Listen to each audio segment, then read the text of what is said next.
Sheila, selamat datang di vlog hari ini. Nah, kali ini aku akan membahas tentang peran generasi muda dalam menghadapi krisis pangan yang sedang terjadi di Indonesia. Nah, kali ini aku akan membahas tentang bibit maggot BSF yang menjadi solusi pengolahan sampah organik. Kok bisa sih bibit maggot membantu mengatasi krisis pangan? Kita cari tahu yuk!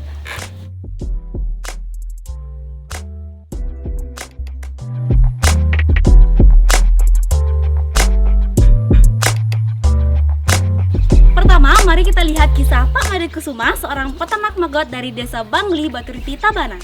Selama masa pandemi, harga buah dan sayur di pasar Baturiti menurun loh, sehingga menyebabkan sampah buah dan sayur menumpuk. Nah, Pak Made mengambil inisiatif untuk mengolah sampah organik tersebut dengan bantuan maggot BSF. Maggot BSF dapat mengurai sampah organik dengan cepat tanpa menimbulkan bau yang tak sedap. Nah, langsung aja yuk kita bertemu sama Pak Made.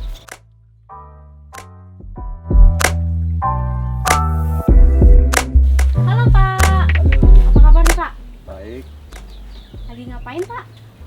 saya lagi merawat lalat-lalat yang kita budidayakan. Oh ini ya Pak ya, lalat BSF-nya itu ya, yang Black Soldier Fly kalau nggak salah ya? Ya, ini lalat black soldier fly atau lalat bahasa Indonesia lalat tentara hitam. Oh, ini yang lagi Bapak budidayakan sekarang Pak ya? Kalau boleh tahu ini tempat apanya sih Pak? Ini tempat penangkaran lalat. Jadi di sini lalat yang lalat BSF-nya kawin lalu bertelur. Nah, telurnya kita ambil lalu kita tetaskan. Nggak Pak, kita tahu gimana sih awal mula perkembangan maggot itu, dari mulai telur sampai bisa jadi maggot yang bisa Bapak manfaatkan sekarang. Baik, ini telur yang kita panen barusan. Yuk kita lanjutkan ke proses berikutnya. Kita masuk ke proses apa nih Pak? Jadi kita panen telur. Jadi telur yang kita dapat itu sebisa mungkin kita timbang agar kita tahu berapa jumlah yang kita tetaskan. Ditimbang loh guys. Ini kita punya timbangan gram. Jadi proses panen telurnya seperti ini. Jadi kita buka, kita ambil telurnya. Itu nggak apa-apa Pak kalau udah milik kayak gitu ya? Ya, sebagian mungkin ada yang tidak. Karena satu ekor lalat ini bertelur antara 300 sampai 400 telur, tergantung lalatnya juga besar atau kecil. Boleh coba nggak Pak? Boleh, silakan. Ini berarti tinggal dikeruk gitu aja ya? Ya, Ini bawahnya ada juga? ya ini telur lalatnya butuh 100 jam untuk menetas. 1 jam? Ya, sekitar 4 hari. 100 jam, oke. Nanti ini dipakai langsung atau dicuci dulu atau gimana Pak? Ini Yang kayunya kita bisa cuci dulu. Jadi kita biasanya kumpulkan, lalu kita timbang 30 gram, lalu kita tetaskan di sini. Oke, di Ya. penetasannya ini langsung Pak? Bisa, kita pakai aja. Berarti Ya. ini telurnya langsung ditaruh di sini Pak? Ya, ini kita penetasnya kayak gini bentuknya. Jadi kita naruh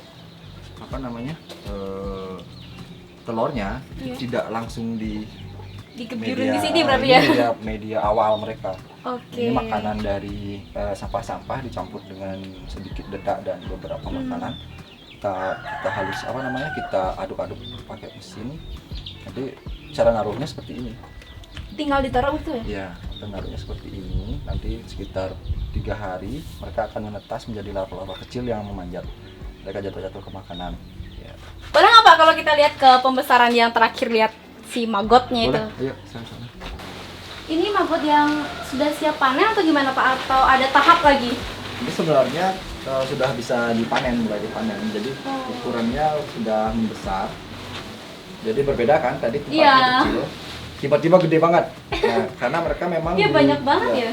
Di usia 12 hari, mereka itu fase pembesarannya sangat-sangat cepat. Di 12 hari? Ya, mulai 12 hari itu mereka akan tumbuh sangat cepat dan makan juga sangat banyak. Jadi kalau kita kasih makannya pagi, siangnya sudah habis. Terus sore kita kasih, besoknya sudah kering. Cuman itu butuh sampai sekitar 1 minggu.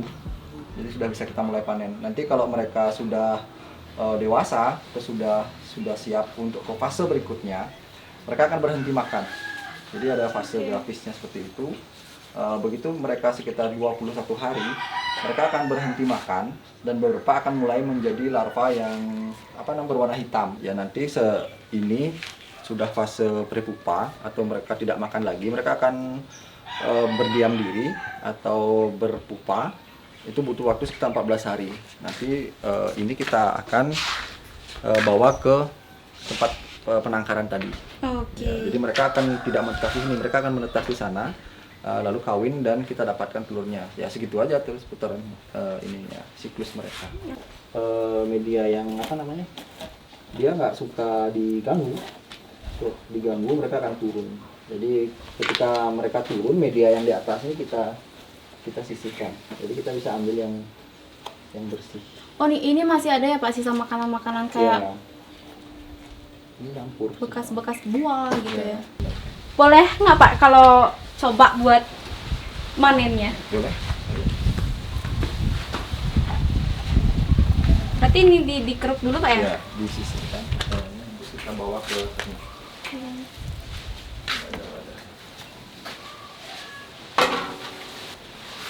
Ini harus bersih gitu Pak? Enggak, kalau untuk ayam mereka kan bisa Iya. bisa memilih sendiri. Tapi kalau untuk babi kita harus bersihkan dulu. Kalau kita pakai sendiri sama medianya nggak apa-apa. Tapi kalau untuk dijual atau ditimbang itu kita harus bersih. Ini nih yang bersih nih.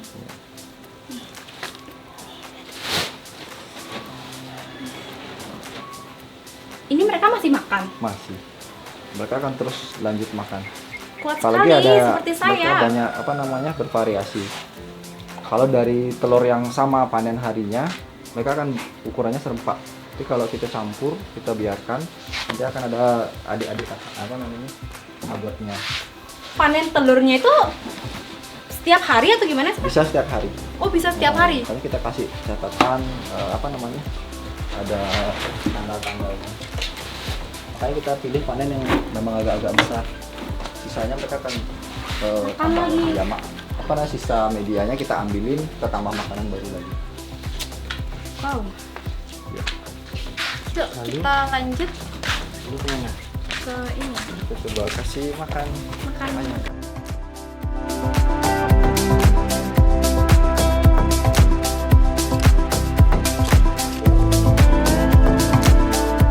Oke Pak, dari perbincangan kita tadi kan permasalahan sampah organik itu masih menjadi masalah besar ya Pak ya di Indonesia. Mungkin harapan Bapak ke depannya gimana sih Pak?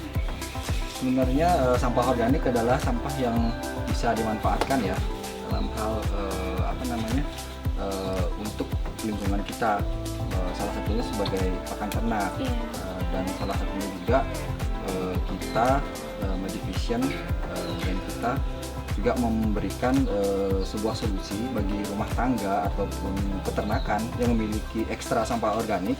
Kalau mau dikelola dengan black soda fly atau lalat, kita membangun sebuah perangkat kecil yang mungkin bisa dipakai untuk pembelajaran. Oke, yang berskala kecil berskala berarti Pak kecil, ya? nggak usah besar-besar, yang penting secara teknis kita mengetahui siklus budidaya lalatnya, lalu kita mempraktekannya sehingga kita bisa tidak membuang sampah makanan ke jalur sampah yang sudah ada. Jadi meringankan dengan memanfaatkan. Nah, untuk pemanfaatan hasilnya kan bisa untuk pakan ikan, pakan burung, mungkin punya ayam hias di rumah. Oke, makasih ya Pak udah diajarkan cara membudidayakan maggot ya Pak yang sangat bermanfaat nih menurut saya. Mungkin di rumah tangga masih banyak sampah organik ya Pak ya. Mungkin next bisa disosialisasikan ke masyarakat. Biar lebih biar lebih sadar gitu bahwa sampah organik juga bisa bermanfaat ya Pak ya. Oke, makasih ya Pak. Mungkin nanti bisa berkunjung lagi sama teman-teman Pak ya. Kalau ada waktu pasti akan berkunjung lagi. Oke, terima kasih Pak. Saya pamit ya. Oke teman-teman, segitu saja vlog aku hari ini. Sudah banyak sekali pembelajaran yang aku dapat di tempat ini. Yang intinya, ayo mulai bijak dalam mengolah sampah organik guna menunjang ketahanan pangan Indonesia. Aku Sheila, sampai jumpa.